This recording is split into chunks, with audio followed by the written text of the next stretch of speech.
maglilinis tayo ng alimango or crab.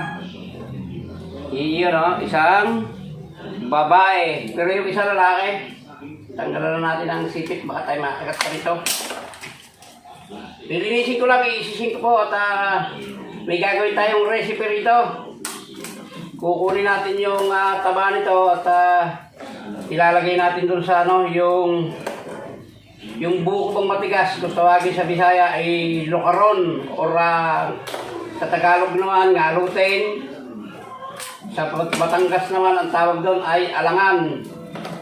So ayan, lilinisin natin at iisisin natin. Kukunin natin taba nito mga kaibigan. So iisisin natin ng mahigit. Isasama din natin ito sa ilalim. Sayang naman. Pero taba lang ang kukunin ko rito guys. Taba lang. Hindi ko na ipapakita sa inyo kung paano ko ito lalasayin o lalapain. Gawa nung baka mabat tayo kay YT.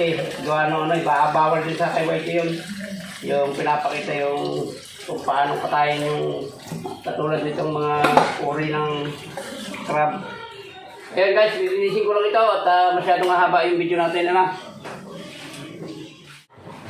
Ayan guys, ano to yung ang tawag dito ay alangan or ngalutin or basta yung magulang ng kaunti sa sa buko. Lalagyan natin ng mga ricado. Ito na po yung ating alimango or crab ay biniyak ko na. Hindi ko na pinakita yung pagbiyak nito at masyadong sad. Yan, sisimutin lang natin yung taba niya. Tapos ihahalo natin dito. Ang mga ricado niyan, ayan lang po yung mga ricado niyan, Nilagyan ko lang ng kaunti sili para medyo may anghang. Ayan, sili, sibuyas, yan lang po. Yan, ito naman yung taba ng babae, Ayan, ang daming taba, Para masarap siya. Yan. Yan guys, ang daming taba ng babae. Pero hindi pa siya, hindi pa siya totally aligay. Nababa lang siya.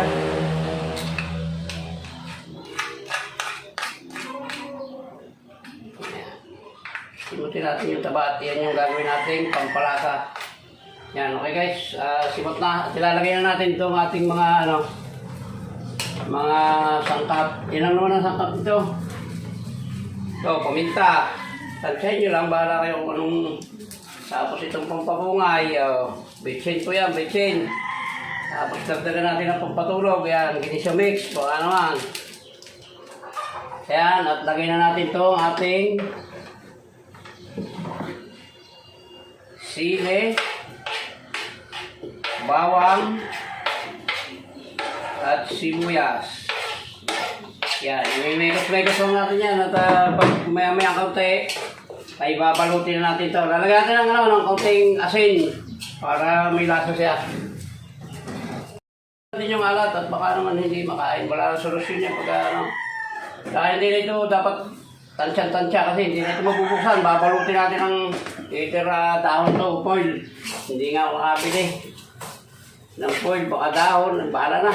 Yan ang pagbalutan nito. So yan, yun lang guys, yung sahog at ipapakita ko na lang sa inyo mamaya pagka ito isasalang na. Masyadong mahaba yung vlog natin. Ang pangalan po ng recipe na ito ay Tinagang. Bisaya recipe po ito. Yan, okay na guys, magbabalot po tayo. Ewan ko kung ilan ang lalabas dito. Ito po ilang nabili ko. Walang mautusan manguha ng dahon. Hindi pa naman ako marunong masyadong magbalot. Tama na yan, ang kunti lang siguro para mapilis siyang maluto. Yan, pagkayari natin balutin ito guys, isasalansan natin sa kawali at isasapin natin yung katawan ba niya ng alimango. Isasapin natin doon. Yan. Hindi masyadong malaki guys para mabilis maluto. Pagka kasi masyadong malaki baka matagal maluto.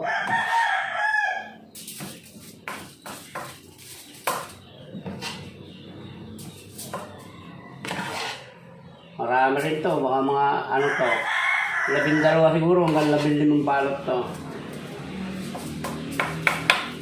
Ayan guys, okay na. Tama masyadong haba yung vlog natin. Ito may alam na ninyong balutin.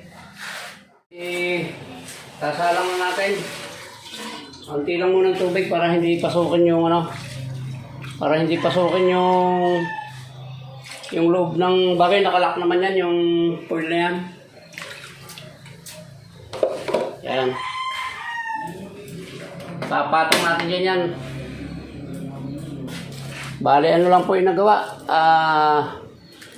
9 na piraso, 9 at kalahati. Maliit yung isa. Try nyo guys, pagka kaya lang medyo may lasang gastos ito. Ganong mahal yung alimango eh. Pero sulit naman to guys, masarap to. Pwede itong ulam. Pwede sa handaan. At lalong pwedeng pulutan. Yan. Okay na yan guys. At anuhin lang natin to. Dahan-dahan lang ang apoy niya. Tapos lalagyan natin ng kuwan. Tatakpan natin para wala palang apoy. Tatakpan natin para sakap na sakap siya. Para lutong-luto. Ayan o. Yan. Okay. Mamaya na pag at masyadong haba yung vlog natin Ang tawag po sa recipe na ito ay kinagang Bisaya recipe po ito. Yan na guys, kumukulo na. Hihinaan na natin para hindi pasukin ng tubig yung pinakakuan. May sapin naman yan, yung pinakalaman ng alimango niya. Yan. Para hindi tumabang yung laman niya. Mahina lang po ang apoy para hindi siya sampahin, hindi kumalat yung taba niya doon sa tubig. Pero eksakto lang po yan. Pagkatuyo niyan, luto na rin yan. Mahinang-mahina lang yung apoy. Nandun po siya, nakasagad yung apoy niya, nakasagad siya mahina. Maluluto yan, kukulo rin naman yan kahit mahina. Ayan tayo kumukulo. Eksakto lang yan. Pagkaubos ng tubig na yan, luto yan. Isang tabo lang nilagay ka, isang lang, yung ng cup noodles. Masarap to guys. Tandaan niyo, nito, ang rekado lang ay paminta, betchin, sibuyas, bawang, tapos lagyan ko ng kaunting magic sarap, ay ginisa mix. Ngayon, nasa sa inyo yan, kung gusto nyo ng maanghang, ay di lagyan ng sili. Kung ayaw nyo, di wag nyo na lagyan ng sili. Yun na guys, wala nang sabaw. Okay na siguro to, papatayin na natin at baka magtutong pa. So, subukan natin at titikman na natin to guys. Luto na to. So na guys, ito yung yung kalahati lang to. Gawa nung bitin na, hindi na siya napuno. Titikman natin kung ayos lang to.